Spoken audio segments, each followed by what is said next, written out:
Everyone, it's the final session of the day. Let's make it lively. Let's make it fun.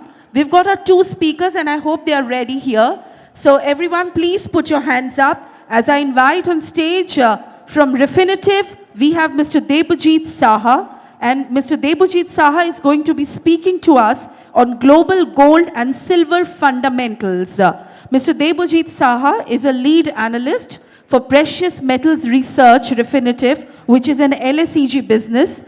And he's based in Mumbai, responsible for precious metals research in Asia and Middle East region.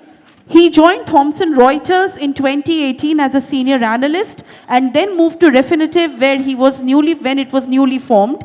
And he has a bachelor's degree from the University of North Bengal in the same. Ladies and gentlemen, please put your hands up for Mr. Debajit Saha as he comes up.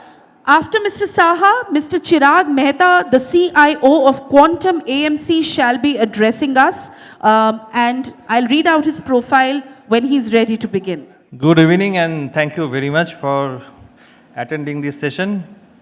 It is always a very challenge to forecast the price. So let me try my best, what best I can do. So basically we all know who are here, you are all esteemed. So currently if we see in the market, globally we are struggling with the inflation. And it is not going to an end very soon. It is very evident. So what I wanted to say in this particular chart, that if you can see that behind those red lines, there are some gray blocks. So what this chart is suggesting, that every kind of, rise in inflation, often it comes a period of a recession. So that is evident. It is not showing at present that if there is of course talks are on, that there are some anticipation, some expectation that maybe recession is coming very soon, maybe next year in US and other parts of the world, especially in developed market. But as of now it is not showing, but of course there is a possibility. So in this fashion, if we see that some kind of cyclical trend is developing, like that it happened, you can see in the 2010, you can have seen in the 1980s or the 1990s. So these things are fairly possible based on the current inflation. And if it happens, then obviously there will be some more, you can see some hiccups in the market. And of course, gold will be the beneficial of that particular period. Next slide, please. Yeah. So after inflation, I just wanted to show some of the economic indicators, what we can see currently. So we can see some improvements certainly in some sectors like employment. You can see the last two lines, it is showing the jobless claim and the US employment rate. So certainly from the recession level, what we could see that huge improvement happened in that front, but at the same time, what that orange line you can see, that is the manufacturing index, US PMI manufacturing index. So that you can see on the downward trend, and it was actually doing well in last few months. But at present, after this Russia-Ukraine problems took off, so you can see that the pressure has been felt in that particular point. So it could escalate if it is, I am not wrong.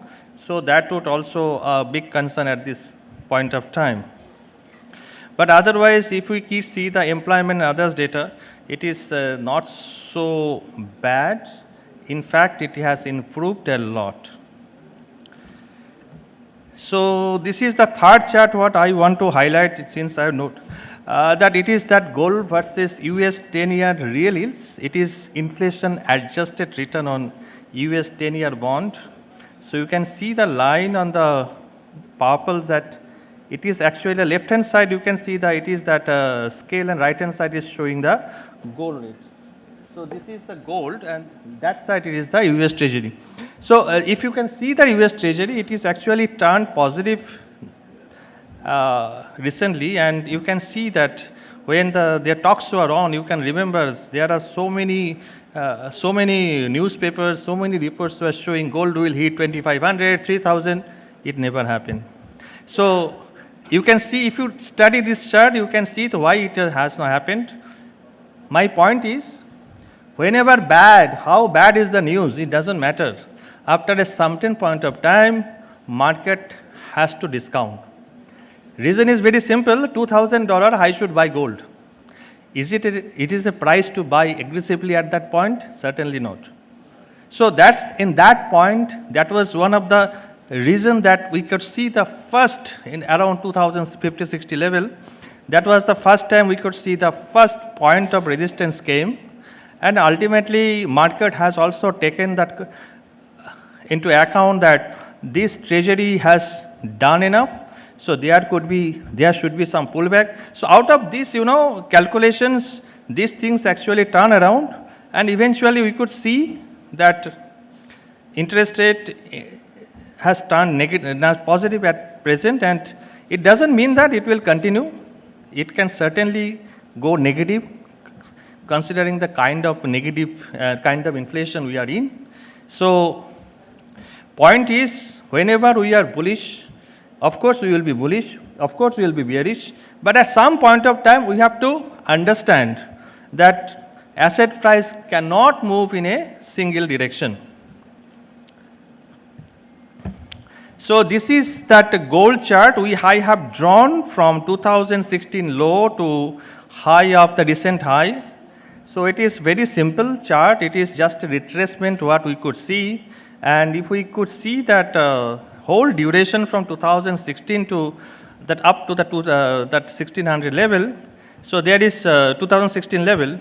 So we can see that if the market retrace, it is a very normal functioning in the market. Whenever the asset price moves, it tends to retrace. It cannot move in a single direction. So normally 50% is a very, very reasonable target So we could see a 1558 level in a 6 months or 1 year time. It is fairly possible considering the current market. But of course, it is not that bullish trend has over. Of course, there could be some trend here and there. But what happened in the recent 75 basis point, we can see that 2 days back in the US interest rate again increased, but market did not react. What it reacted 2 days earlier 2 times. Reason is very simple. As again I said, that market has discounted that factor earlier. That's what, if that, in any case, Federal Reserve would have announced, no, we are increasing 100 basis points, certainly market would have reacted and we could see the lower gold. But this time it is anticipated, this much is coming. So market has not moved down from that level. So in our understanding, what we could see, there could be we are expecting a consolidation period, maybe between 1558, maybe towards 1850, 1900. And we are expecting next 1 year, market will consolidate at this level. For silver, it is highly oversold. Certainly it is highly oversold, but it doesn't mean that it cannot go further down. I am not so bullish on silver, very honest. And we could see silver could consolidate between $18 to $21. And again, it can go further down. And I will not be surprised if silver hit $16 odd level in next 1 year to 6 months time. So thank you very much. My 10 minutes is over. So if you have any question, of course, you can ask me later. Thank you.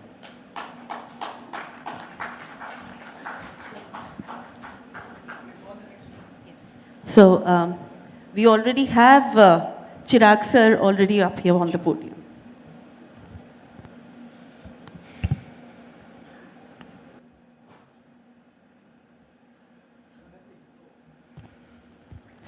Sure. Good evening, everyone. Thank you, Eventel, Mr. Srivastava, to invite me here.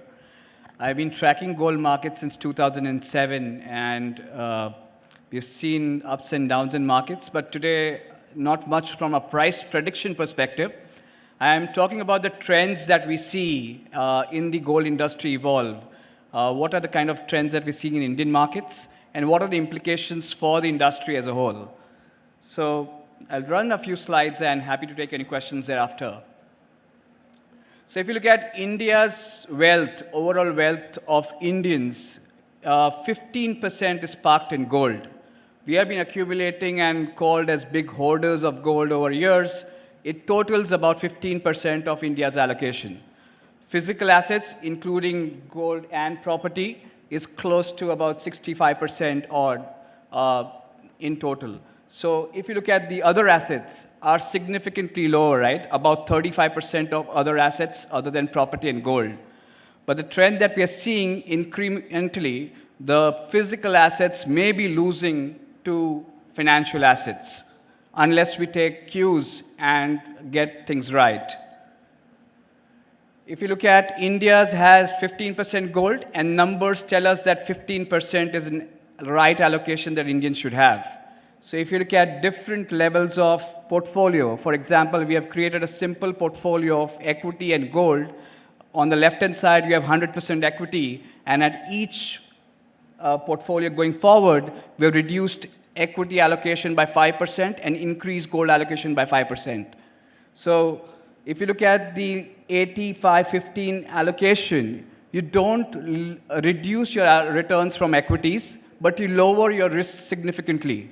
So if you look at things like drawdown reduces by 12.5% on your portfolio, which is the fall from the highs to the low point whenever markets have fallen.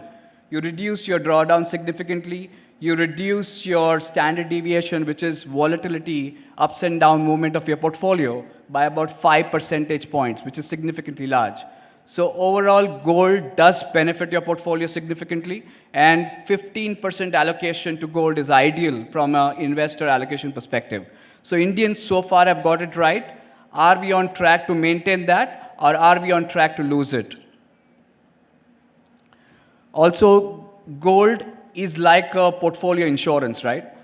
Whenever markets fall, gold should protect your value. That is why you have an allocation to gold. And time and again, since 1990s, whenever markets have fallen, gold has helped your portfolio. So any period of time when you see big negative on markets, gold has had a positive return. So it has significantly helped. So an allocation to gold merits. If you look at any one in the developed world, like one in the US, one in Europe, etc., they don't need really an allocation to gold. But as Indians, it is paramount to have an allocation to gold. The rupee continues to depreciate year on year. We have seen a structural trend in rupee depreciation, which tells us that an allocation to gold is important from an Indian allocator perspective. So rupee itself has added about 2.8% returns for an Indian investor. So as we have a structural deficit, which is likely to continue given we have twin deficits on the fiscal and the trade front, that is why you need to have an allocation to gold to benefit from the rupee depreciation. And in times of, this is a study done by World Gold Council, which we kind of keep updating because we like it. In times of high inflation or low inflation, gold has had a positive return. So as we call gold a store of value and inflation hedge, it has stayed true its role. But if you look at the investment demand is certainly losing traction. If you look at period from 2013 onwards, the physical bar and coin investment has been in a structural decline and has stayed low. So we used to clock about 300, 350 tons of physical bar and coin investments in India. It has come down to about 150 tons. We have lost about 200 tons of physical demand for gold. If you look at, there are new forms of gold buying that has come up, which are more efficient from a price perspective. Some buyers have gone to the other side, have gone through these efficient forms of buying gold. If you look at sovereign gold bonds, in the market today, cumulative, over last many years, 5-7 years, is around 90 tons. The sovereign gold market, though it is not backed by gold, it has increased over a period of time to 90 tons. Gold ETFs, on the other hand, are other efficient avenues where people, retail investors especially, buy very small denominations at very efficient price, which is backed by gold. Even this market is close to 40 tons now. It had gone to 40 tons, it saw a decline, and episodes like COVID kind of highlighted the importance of these forms of gold. So if you look at during the COVID period, most investors, even for emergency, had to sell physical gold, but were not able to because everything was locked down. And they kind of found an importance of these avenues, which are virtually open 24/7, and therefore there is a lot of traction moving onto the gold ETF front. So today they have around 40 tons and growing handsomely. So the trends that we see make us ask a question. Are we doing justice to the gold buyer? Are we putting, as an industry, the buyer first, and are things revolving around the buyer? The answer is kind of in these slides, which tell us we are likely not doing so. So if you look at the buying jewelry demand is very, very static, and much of that jewelry demand, or some portion of it, also comes with the mindset of investment, right? So jewelry is bought, though it has a consumption perspective, but much of it is bought from a investment perspective as well. So if someone wants to accumulate gold for like 10 years for their daughter's marriage, then, you know, they kind of, if they buy jewelry, it's very, very inefficient. But if they buy efficient vehicles and then come to jewelry, I think that's a good way in terms of saving for that person, right? So we are not doing great justice in giving them the right products that they need. And overall demand, if you see the red line, has been falling overall because the investment demand is going off and the jewelry demand is also at risk because of the factors that we see like this. The financial assets are attracting a lot of attention from these people, these gold buyers. So if you look at the blue bars are largely positive from 2013-14 onwards, wherein we saw a decline in physical investment demand for gold. So it is kind of moving in sync and telling us that these investors are moving to the financial assets. So if we don't address this audience who is moving on the other side of the fence, probably we're going to lose them completely. Also, there is an agenda by the government of financialization of gold. So if most people end up having jewelry, like we saw in previous panels, the gold monetization scheme is failing because it is very difficult to convert that gold and bring into financial markets, right? You cannot financialize easily that kind of gold that is in the form of jewelry. More product-driven innovation is required, which will lead to that financialization that we're looking for. And more importantly, we lobby the government and try to make them move in the right direction. The most important lobby that we need is removing the barriers of taxation and ease movement and make it more fungible for gold to move from one form to the other. And we need gold to be treated like a currency, right? Like currency is easily transferable, similarly gold should be. So today we saw IIBX being launched, and I think it's one of the stepping stones to bringing the efficiency in the gold market. But it's one end of the gold market. The other end of the gold market still needs more addressing. So this is what we think is the likely blueprint. Maybe more brains coming and helping this will make it more effective. So if you look at the efficiency is kind of getting there. But first thing that we need to address is keep the gold buyer as the focus and things to revolve and emerge as a value chain around that gold buyer. So if it is for consumption, there is no two questions, right? It's jewelry. But when it comes to investment, it has to flow into various gold products, efficient gold products, innovative gold products, and both sides of the ecosystem to evolve. Today we saw IIBX, which is one form of efficiency being evolved today. I think that has to channelize into good products for accumulation, for investment, and eventually get into the jewelry form when it comes to consumption. So this is the kind of blueprint which should revolve around the gold buyer and a value chain created around it, an ecosystem built around it, so that that buyer does not lose out and therefore stay in the gold market rather than going on to the financial markets. Also one thing is a lot of innovation required if we want gold as a currency. So if you look at, there are players in there, but products like, for example, offering gold loans or offering gold as a payment. Today, if you look at markets like UK, they have evolved the payment system so much that today I can use gold as a currency. If I want to pay for a coffee, I can pay with gold that I have. In India, though it is a gold market, it is a market where there is natural buying of gold, but that's not possible today in a market like India. So we need to ensure that we get that innovation and we get it right so that it becomes more effective. So I think Devojit has talked about the factors. I'll just run through a couple of slides. Devojit's talked about the US tips. I'll skip that. Of course, dollar everyone knows and Devojit has spoken about. This is one indication of recessionary conditions in the US. And if it falls correct, then probably there could be recession which will make the Federal Reserve take a U-turn and therefore reprice gold. This is one important barometer that we track at Quantum to see where gold is headed. If you look at the high yield is high yield to low yield ratio, which is an indication of strength or risk appetite in the financial world. If there is lesser risk appetite, then probably gold should do well. The increasing of the red line at the end tells us that high yield spreads are getting expensive. There is risk aversion in the market, and therefore gold should start getting some support here. This is also one important thing that we track is relative strength of the banking sector. If the banking sector is doing well, then probably gold shouldn't do well. And if banking sector is not doing well, then gold should do well. Here also we are getting indication that banking sector is still in doldrums. It's not recovering well as compared to the overall economy, and therefore that should give support to gold.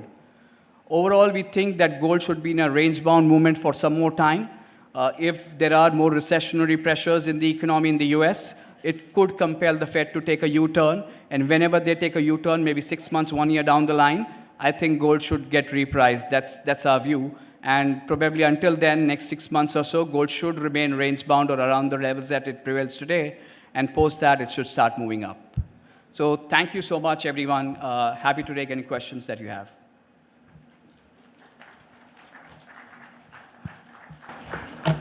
Any questions? Please raise your hand up, so we are sending. Hi, this question is to both the panelists. So basically, India has got, correct me if I'm wrong, India has got around close to 20,000 tons of gold in households. And most of us in the room, minimum each one of us will be having somewhere close to 100 to 250 grams. As an individual, do we need to hedge? Question number one. And if we need to hedge, what are the ways and means where we can hedge ourselves? Yeah, so I think gold is an important allocation from anyone's portfolio, like the factors that we saw. We call it like a portfolio insurance. So if you have other assets, like especially equities, you need to have an allocation to gold. So, so it plays a role that it needs to, like a store of value, like a diversifier, and therefore you have gold. So given that if you have the right allocation to gold as compared to other assets, no need to hedge. And if you do have a significantly higher allocation to gold, don't have other assets, then probably you need to rethink or shift the assets rather than hedging. So I think it does not require hedging. We have seen reasonable returns, inflation beating returns on a real terms. So inflation numbers that we see around 6-7% are not real inflation. We create a consumption basket at our end, and that consumption basket has grown by about 9-10% year on year since 1990s. And if you look at gold's return, are exactly around 9-9.5% in rupee terms. So I think it has wonderfully hedged your inflation basket on a real basis, and therefore no need to hedge. It's just to get your allocations right.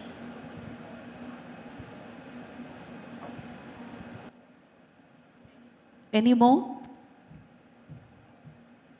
All right, then this would be the perfect time for you to put your hands up and give a loud round of applause to both our speakers. Thank you so much, gentlemen. And I would like to invite on stage the CEO of BVC Logistics, Mr. Rajesh Neelakanta, to please join us on the stage and present a memento to each of our speakers. And while Mr. Neelakanta does that graciously, let me tell you, ladies and gentlemen, we meet here again at 8 o'clock for a night of performances, celebrations, and awards. And I think we've had enough filter coffee for the day. I think after 8 p.m., what the grey cells need is a good form of rehydration. So let's meet here to say cheers, everyone. 8 o'clock is the time, same hall, same place. It's time for everyone to let their hair down, network, and celebrate. We've got a live band coming up immediately after the awards, and we've got one of Chennai's most well-known dance companies performing for us tonight. Let's give them a round of applause. And before we call it a day, for each one of the delegates, may I ask you to please give a round of applause to yourselves for being such a lovely audience today. There's still some more left. We see you here at 8 o'clock for a final round of celebration. Thank you so much.